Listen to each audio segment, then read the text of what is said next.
Et yo les amis, c'est Inferno1895. Aujourd'hui on se retrouve comment installer un SPRX, un mode menu GTA V directement dans AMCM.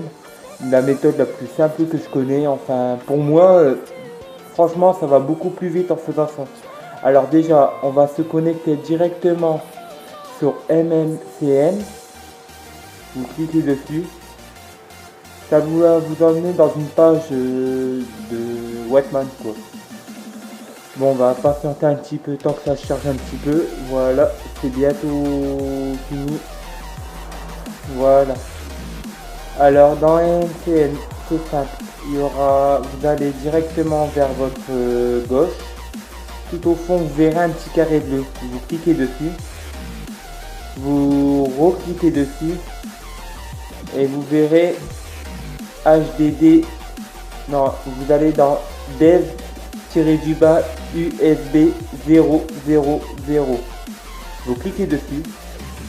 Vous allez voir que moi, comme j'ai un mode menu payant, j'ai une extorsion GTA XPRX plus une clé de licence. Mais si vous avez un mode menu gratuit, vous n'aurez pas la clé de licence. Mais ça, c'est pas trop grave. Ça change rien en tout cas. Voilà, alors on va mettre cette petite case sur le côté comme ça pour pas que ça nous gêne trop. Voilà, on va le mettre là. On va recliquer dessus. On va aller dans HDD 000. Voilà. On va aller dans TMP. Et tu vas mettre exactement le extorsion. Par exemple, pour ma part, moi je sais que je vais mettre le extorsion SPRX et le extorsion key qui veut dire licence, enfin bref, voilà quoi, ça veut dire en gros ça. On clique dessus, on va dans copie. Par contre, sur certains Wetman, vous aurez en français, parce que en français ou en anglais, Wetman en fait ça dépend. Moi personnellement, j'ai la version anglaise, c'est la version qui prise beaucoup moins. Et moi en gros, au sujet de Wetman, quoi, moi j'ai la version anglaise.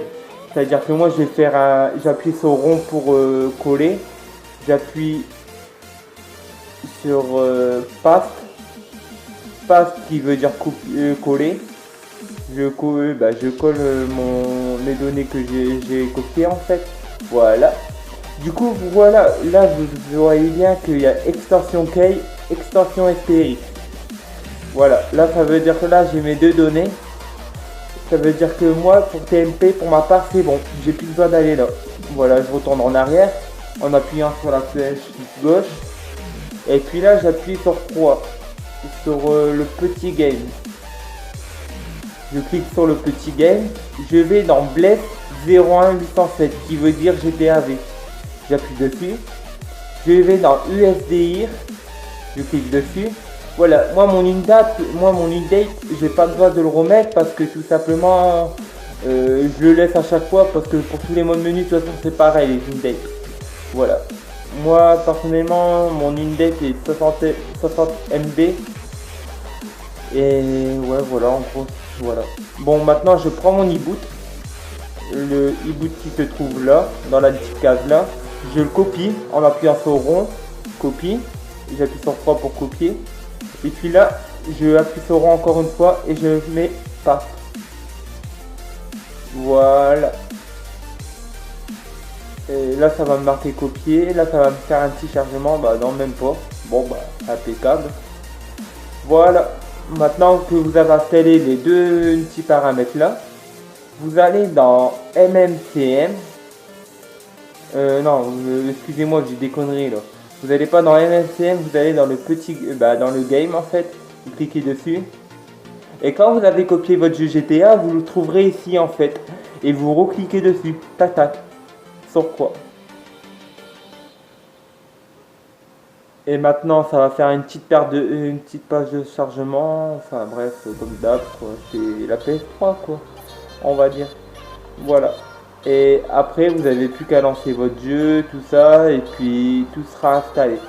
Si vous avez des problèmes avec votre installation, tout ça, faites-moi part dans les commentaires. Peut-être c'est votre Wetman qui est pas avec votre version.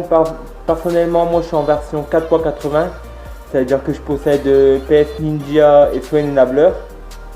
Phone Enabler, c'est les deux principaux que j'utilise et c'est les deux principaux que je me fais pas trop bannir, ça va encore. Voilà, et au sujet des PS3 que j'ai entendu parler, beaucoup de questions qu'on m'a posées, c'est au sujet des PS3 si on peut mettre un mode menu sur une PS3 non jailbreak. Non, parce que vous n'aurez pas la capacité de changer votre CID. Nous, pour changer le CID, personnellement, moi j'utilise Contrôle Console. Contrôle Console qui se trouve juste là. Et en gros, c'est grâce à ça que je mets mon CID à chaque fois. Ça m'évite de me faire bannir. Et en même temps, là, voilà quoi. Moi, ça sera tout pour cette vidéo. Abonnez-vous mes gens, surtout abonnez-vous, likez un max, partagez un max, ça me fera grave plaisir. Et surtout merci pour les 60 abonnés. En tout cas, merci. Bonne journée et ciao les gens.